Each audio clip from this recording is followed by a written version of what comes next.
반갑습니다. 블림버거 TV. 또 오늘의 코너를 진행해 보도록 하겠습니다. 오늘의 코너는 또 묻는 거야. 묻긴 묻는데요. 오늘은 이슈, 이슈? 읍슈. 이슈를 묻다. 코너입니다.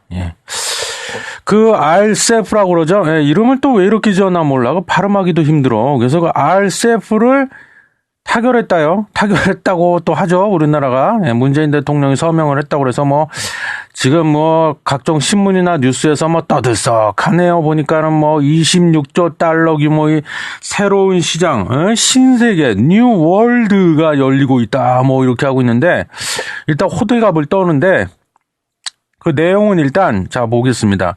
2020년 11월 15일 날, 문재인 대통령이 영내 포괄적 경제 동반자 협정, 이름도 길어, 더럽게 길어 그냥.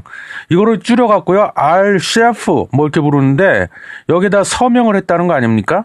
그렇게 해서 26조 2천억 달러 규모랍니다. 26조 2천억 달러 규모. 이런 규모의 새로운 시장이 열린다 이제! 그러면서 호들갑 오두방정을 떨고 있습니다. 그래서 제가 오늘 이 시간을 통해서 과연 정말로 그런지, 이게 사실인지 낱낱이 파헤쳐보는 시간을 가져볼까 합니다. 파헤쳐보겠습니다. 그 영내 포괄적 경제 동반자 협정, 즉 RCEF, 이게 도대체 뭐야? 이거부터 일단 알고 가야겠죠, 우리가. 그래서 이거는 자유무역 협정, 이걸 뭐라고 그래요? 많이 들어보셨잖아요. FTA, FTA. Free Trading Agreement의 첫 글자를 딴 겁니다. 그래서 이 FTA의 일종, 그 중에 한 종류구나, 이렇게 보시면 됩니다. 근데 이게 일반적인 그 자유무역 협정, FTA하고 좀 다른 점이 있습니다. 그건 뭐냐면, 과거에 우리나라가 체결을 했었죠. 그 한중간, 즉 중국과 우리나라가 체결했던 FTA나 또 한국과 미국이 그 한미 간에 체결했던 FTA처럼 두 개의 나라가 1대1로 맺는 협정이 아니고요. 이런 협정은 양자간 무역 협정이라고 합니다. 보통 양자간 무역 협정. 근데 그게 아니에요. 이번 거는 그게 아니고 두 개 이상의 나라들이 다 모여가지고 공동으로 약속을 하는 자유무역 협정인 것입니다. 이거를 우리가 보통 다자간 무역, 자유무역 협정이다 이렇게 불러요. 그래서 이번에 RCEF의 성격은 그런 다자간 자유무역 협정이구나 이렇게 보시면 되고요. 그렇다면 자유무역 협정, FTA, 이게 또 뭐야, 이건 또, 그죠? 또 알아보겠습니다. 아시겠지만 우리나라도 그렇고 전 세계 대부분의 국가들은 서로 뭘 합니까? 무역을 한다. 무역을 하잖아요. 그 말은 뭐야? 즉, 다른 나라에서 물건을 사오기도 하고, 요거는 수입이라고 그러죠. 수입한다고 하죠. 반대로, 우리나라가 만든 물건을 다른 나라에다가 홀라당 팔아먹기도 합니다. 이거를 뭐라고 그래요? 두 글자로? 수출, 그죠? 딩동댕 수출.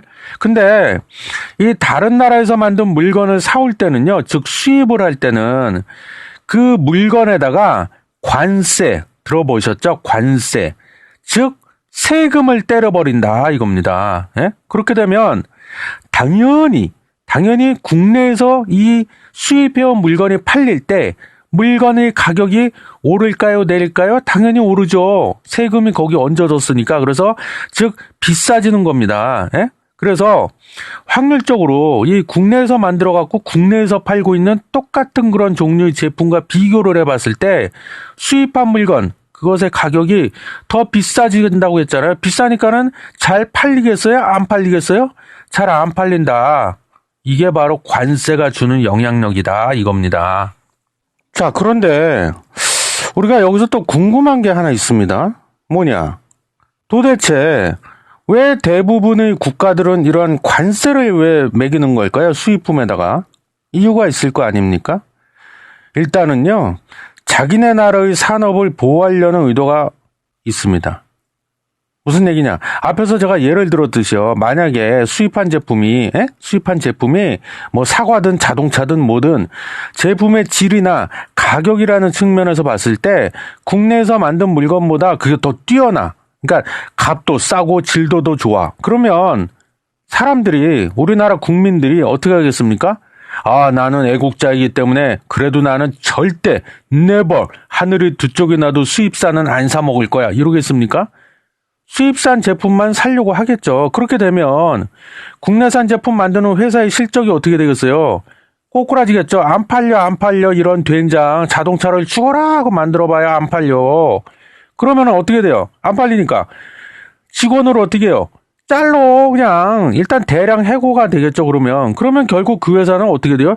직원도 없네, 물건도 더럽게 안 팔리네, 매출도 없네. 그럼 어떻게 버텨요? 문 닫아야지 뭐. 그래서 문을 닫아버리게 된다. 이렇게 되면 궁극적으로는 자국의 산업이 다 어떻게 돼요? 다 파괴가 돼갖고 없어져 버리겠죠. 그렇게 되면 완전히 식민지가 되는 겁니다. 이제 식민지. 예? 딸랑딸랑 저희한테 물건 좀 수출해 주세요. 돈은 달라는 대로 다 드릴게요. 이렇게 되는 거죠. 그래서 오로지 온리원 수입산 제품에만 의존해갖고 경제 주권을 모두 빼앗기는 꼴이 될 것이다. 이건 무서운 얘기입니다, 여러분. 이것이 바로 뭐냐? 이것이 바로 결국 국가의 안보와 연결된 매우 중요한 문제인 것이다. 근데요, 사실 좀 더 엄밀히 말하면은요, 왜 이렇게 대부분의 국가들이 관세를 자꾸 매기냐? 그 이유는요, 중상주의라는 경제 이론이 있거든요. 경제 정책 및 경제 이론, 이걸 중상주의라고 하는데, 요게 뭐 들어보신 분도 있을 테지만, 이 과거 15세기 고맘때쯤일 거예요. 15세기를 전후해 갔고요. 그때 태동한 이론, 즉 정책인데, 핵심 내용은 뭐 이래요. 핵심적인 내용만 말씀드리면, 국가의 안보 있지 않습니까? 안보. 굉장히 중요하잖아요. 이 안보는 어디서 나오냐 도대체? 국부, 즉 국가의 부로부터 나온다. 이런 얘기예요, 이거는. 그래서 국가가 부유해야, 즉 돈도 많고 잘 살아야만 국가 안보도 지키고, 더 나아가서 그 국가의 주인인 국민도 지키고, 또 하나는 경제를 포함한 모든 분야에 있어서 번영도 이룰 수 있다. 이런 생각을 갖고 있습니다. 이 이론은. 근데 이렇게 하려면 어떻게 돼요? 국가가 막강한 중앙정부 체계를 이제 만드는 거죠. 지방자치제 이런 거 아주 싫어합니다. 막강한 중앙정부 체계를 만들어갖고 경제에 적극적으로 개입을 해야 한다. 이런 주장을 하고 있습니다. 이 국부론, 중상주의 신봉하는 사람들은. 그래서 그 일환으로요. 어떻게 해요? 여기서 이제 수입 수출 관세 얘기가 나오는 거예요. 수입을 최대한 억제한다. 즉 수입량을 팍 줄여. 최대한 외국에서 물건 사오지 마. 이렇게 되고 반대로 그럼 수출도 줄여요? 수출도 하지 마 외국에다 그러겠어요? 인간이 얼마나 이기적인데. 수출은 늘려. 이렇게 된 거죠. 그것도 그냥 늘려?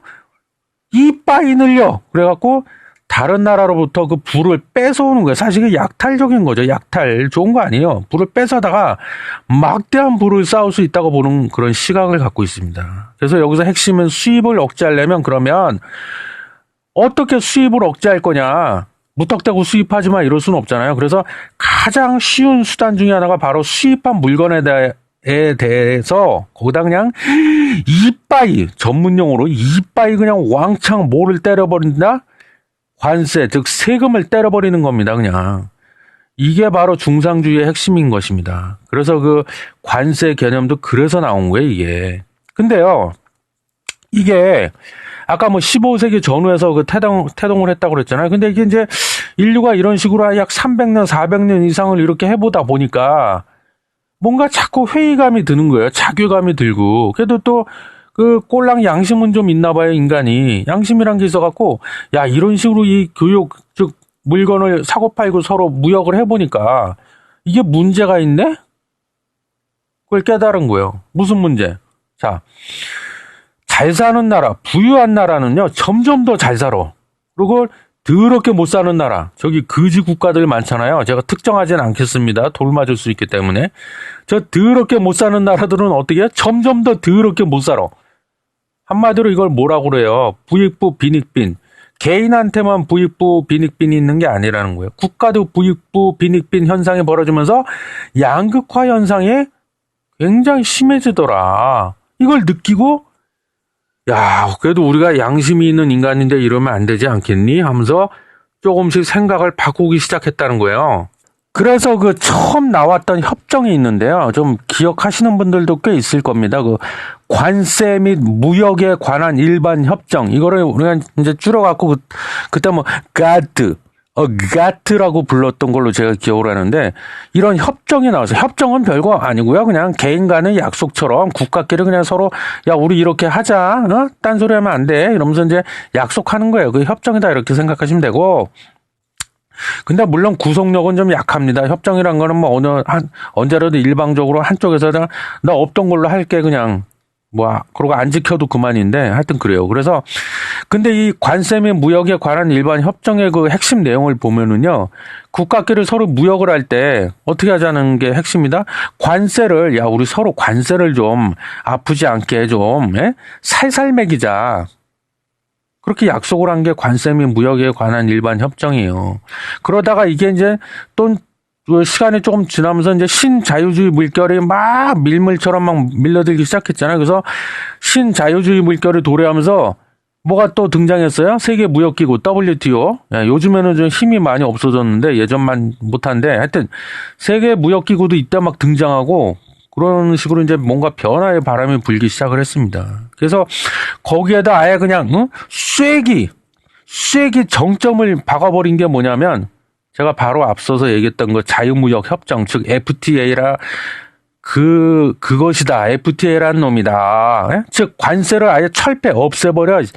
18 무슨 서로 그거 수출 수입하는데 뭔 거다 세금을 때려버리고 치사하게 말이야.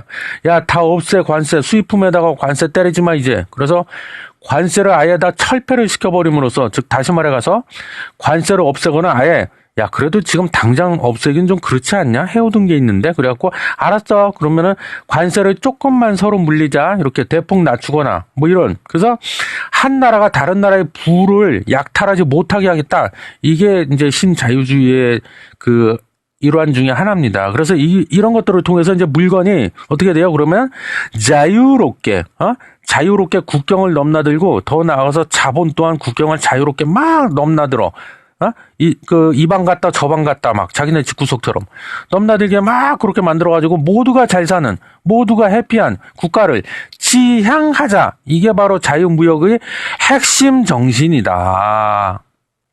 근데요. 이게 참 이상은 좋아요. 이상은 좋은데 뭐 늘 언제나 그렇듯이 이상과 현실은 괴리가 있기 마련이죠. 근데 이것도 사실은 좀 약간의 모순이 있습니다. 모순이 있어. 무슨 말이냐면요.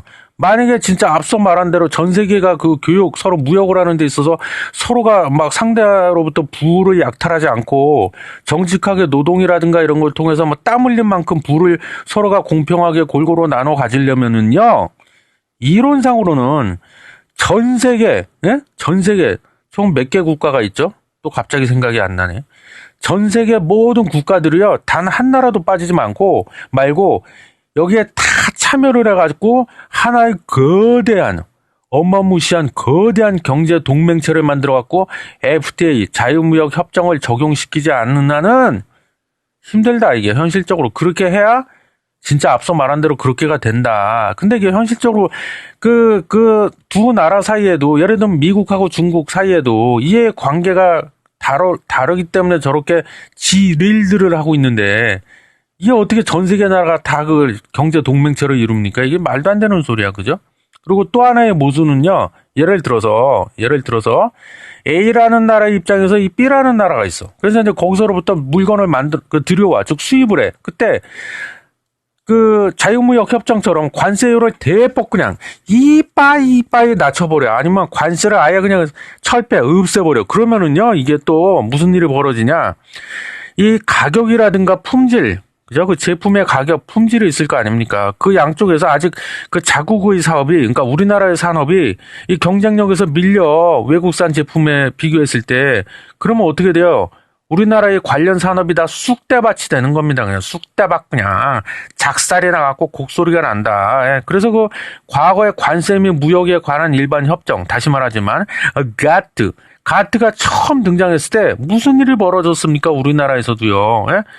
그 정말 순수하고 참 그 착하신 분들, 우리 농사 짓는 농민분들께서 어떻게 됐어요, 그때? 죄다 그냥 들불처럼 일어나가지고 그냥 목숨 걸고 반대했잖아요. 그거 개방하지 마라, 막 데모하고 왜 그랬겠어요? 뭐 할 일이 없어서 심심해서 그랬겠습니까? 그 이유도 바로 이러한 점 때문이에요. 예? 값싸고 질이 매우 좋아. 질이 엄청 좋아. 품질이 끝내줘. 짱이야. 근데 이게 가격도 또 더럽게 싸. 이러면은 이런 외국산 농산물, 마늘, 뭐 파, 고추 이런 게 그냥 밀물처럼 막 정신없이 막 우리나라로 막 들어와. 몰려오면 이게 어떻게 돼요? 우리나라 경쟁력을 갖추지 못한 그런 농산물들은요. 설 자리가 없어진다는 거예요. 누가 사? 나 같아도 안 사요. 물론 뭐 대한민국의 국민으로서 대한민국을 엄청 많이 사랑하기는 하지만 그래도 또 그 돈 문제에 있어서는 또 냉철해져야 되잖아요. 예? 예, 안 삽니다. 그럼 설 자리가 없어. 그럼 우리나라 농산물이 싸그래도 없어져 버리는 거야, 이제. 그럼 이게 또 뭐야? 식민지가 별겁니까? 또 식민지 되는 거야, 그냥. 예? 그래서 그때 그렇게 기를 쓰고 반대들을 하셨던 겁니다. 아시겠죠? 예. 자, 그래서 한숨 좀 돌리고요. 이제 그러면 좀 자유무역 협정이란 게 이제 무엇이고, 자유무역 협정이 왜 등장을 하게 됐는지 그 배경, 이런 거는 이제 충분히 여러분들은 항상 스마트 하시니까, 똑똑하시니까 충분히 이해했으리라 저는 그렇게 확신에 차서 보고요. 다시 서두에 말했던, 이거 진짜 또 말하려니까 그냥 숨이 차네. 그냥 더럽게 길어. 그냥 영내 포괄적 경제 동반자 협정, 예? RCEP에 대해서 좀 본격적으로 알아보자 이겁니다. 예? 우선 여러분들 좀 상식적으로 알아두실 게 이 자유무역 협정을 한다 그랬을 때요. 실제도 이게 실제로 우리나라에 이득이 정말 있는가? 우리나라가 이득을 볼 수 있는가? 이거 협정 체결하면 그거를 좀 알고 싶다. 따져보고 싶다. 그러면요. 딱 3가지를 한번 체크해 보시면 됩니다. 일종의 체크리스트. 뭐냐? 첫 번째, 관세가 내려가거나 없어지는 품목이 어떤 건가? 이번 협정에 있어서. 두 번째, 그렇다면 그 품목이, 이게 사실 굉장히 중요한데, 그 품목이 우리나라의 전체 수출 품목 중에서 비중을 얼마나 차지하고 있는가. 그리고 마지막 3번째가요. 나자간, 양자간 말고 다자간 자유무역 협정의 경우에는 그럼 이 협정에 어떤 나라들이 실제적으로 참여를 하고 있는가. 이 3가지를 꼭 체크를 하시면 앞이 보입니다. 예.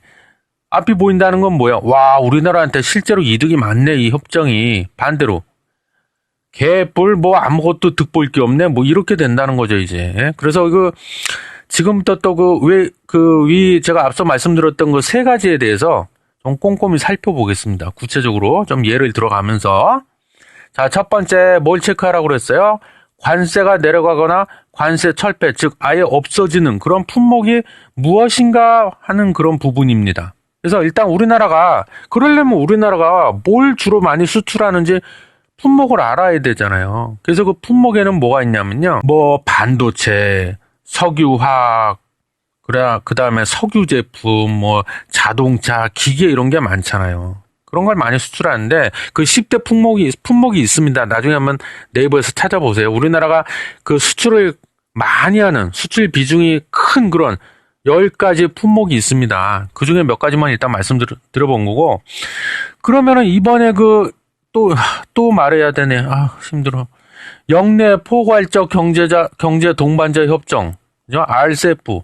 여기에는 우리나라가 수출하는 품목이 얼만큼 적용을 받을 수 있는가, 그걸 좀 따져보자는 거죠. 그래서 좀 제가 찾아봤더니 일단 철강, 섬유, 자동차, 부품, 자동차가 아니고요. 자동차는 빠졌습니다, 이번에. 자동차 부품, 그 다음에 의류, 위생용품, 이런 게 포함되어 있어요. 무슨 말이냐? 예를 들어서 우리나라가요, 저 동남아 어딥니까? 필리핀. 세부로 유명한 그 필리핀에다가 화물 자동차를 수출할 때요. 이거는 화물 자동차예요. 화물 자동차를 수출할 때 필리핀이 우리나라가 수출하는 그 화물 자동차에 대해서 관세를 일절 안 물릴게, 그러면서 물리지 않기로 약속을 이번에 했다는 겁니다. 우리한테는 나쁜 거예요, 좋은 거예요?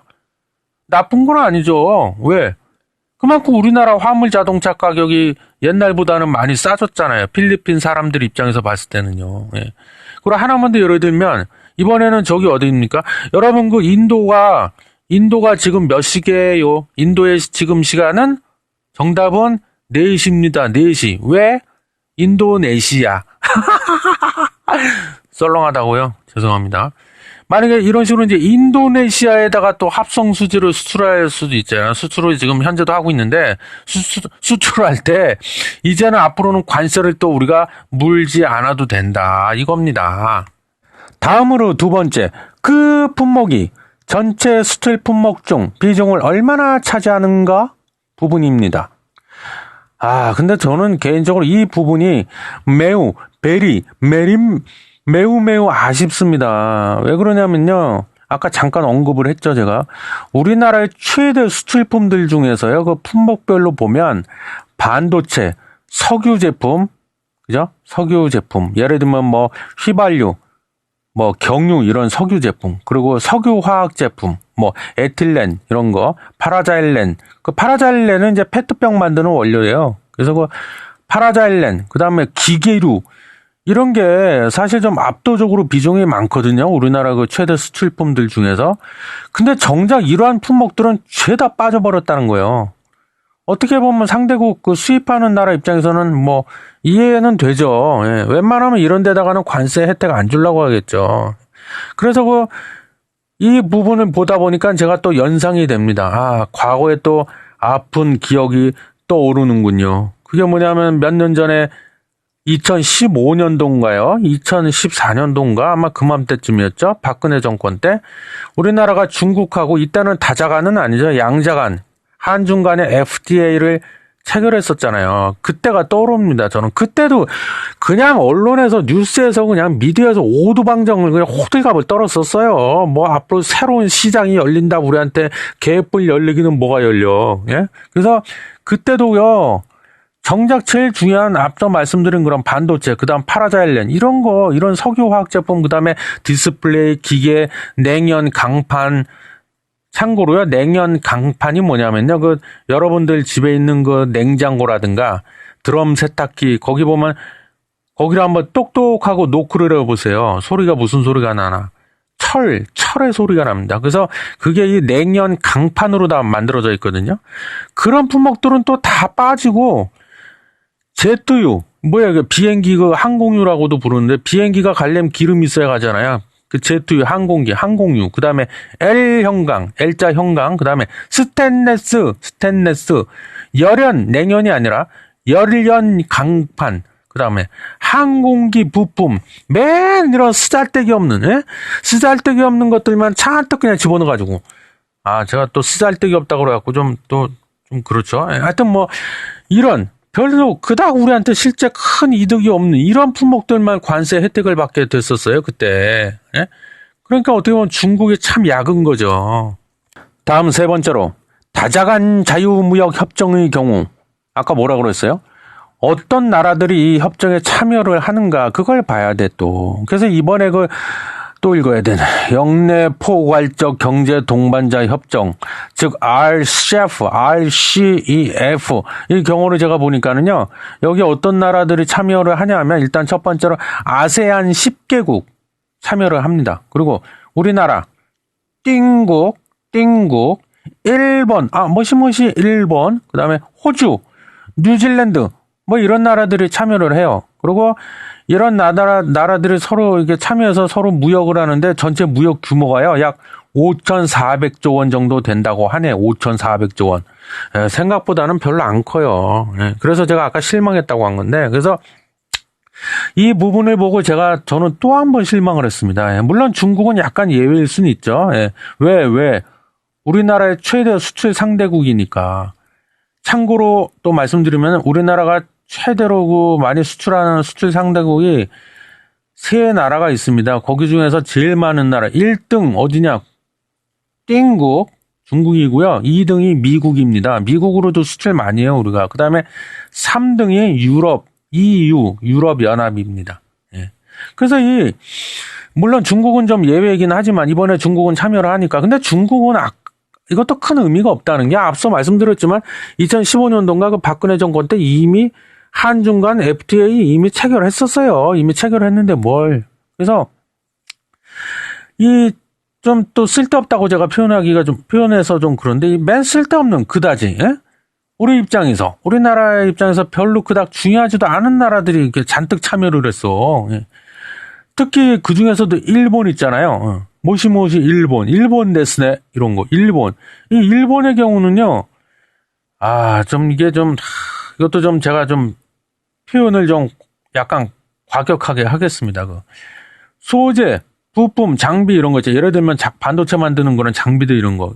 그래서 주식 투자하시는 분들은 많이 들어보셨잖아요. 뭐 소부장주네, 뭐 소부장주, 소부장 뭐 이런 얘기 줄여서 이거 첫 글자 딴 거죠. 소재, 부품, 장비. 이런 품목에 있어서는요. 우리나라가 이거 이제 끌려다니고 있죠, 지금. 끌려다니고 있습니다. 왜?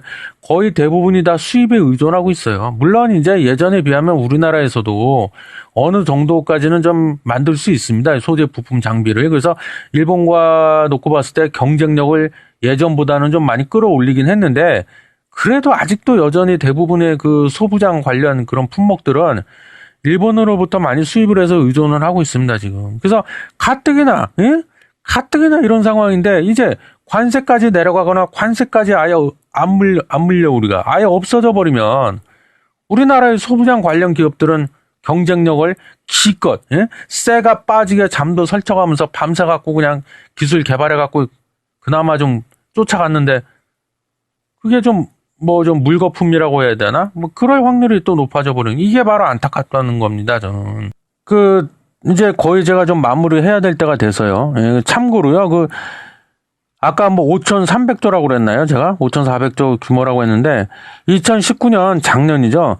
이 대아세안 수출액 아세안 10개국을 포함해서 그 아세안 쪽에다 그 국가들에다가 우리가 수출한 그 금액, 총 금액을 합산을 해보니까 약 106조 원 정도 돼요. 106조 원.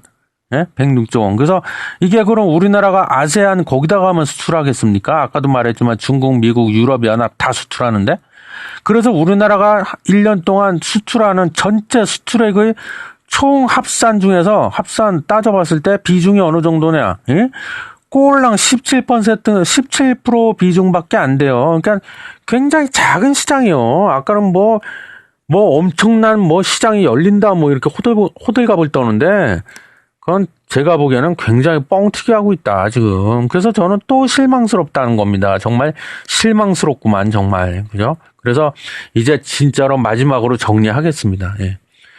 우리나라가 양자 간 FTA 자유무역 협정이건 다자 간 자유무역 협정이건 실제로 이득을 보려면은요, 우리나라가 실제로 많은 큰 이득을 보려면 우리나라의 수출 상대국이 일단은 경제 대국이어야 됩니다. 왜? 그래야 우리나라 수출하는 물건을 많이 사줄 수 있잖아요. 예? 거지 국가야, 거지 나라야. 사주고 싶어도 못 사줘. 돈이 없네? 우리나라 입장에서는 아무 쓰잘데기 없는 거죠. 그리고 우리나라의 주력 수출 품목들이 대거 포함되어 있어야 돼요. 아까 얘기했던 반도체, 기계류 이런 것들. 근데 이번 경우는 아까도 얘기했지만 별로 그렇지 못하다는 생각이 저는 듭니다. 그래서 진짜 끝으로 오늘의 결론, 영내 포괄적 경제 동반자 협정 RCEP에 대한 저의 오늘의 결론, 실망스럽구만. 실망스럽다. 여기서 마치겠습니다. 들어주셔서 감사해요.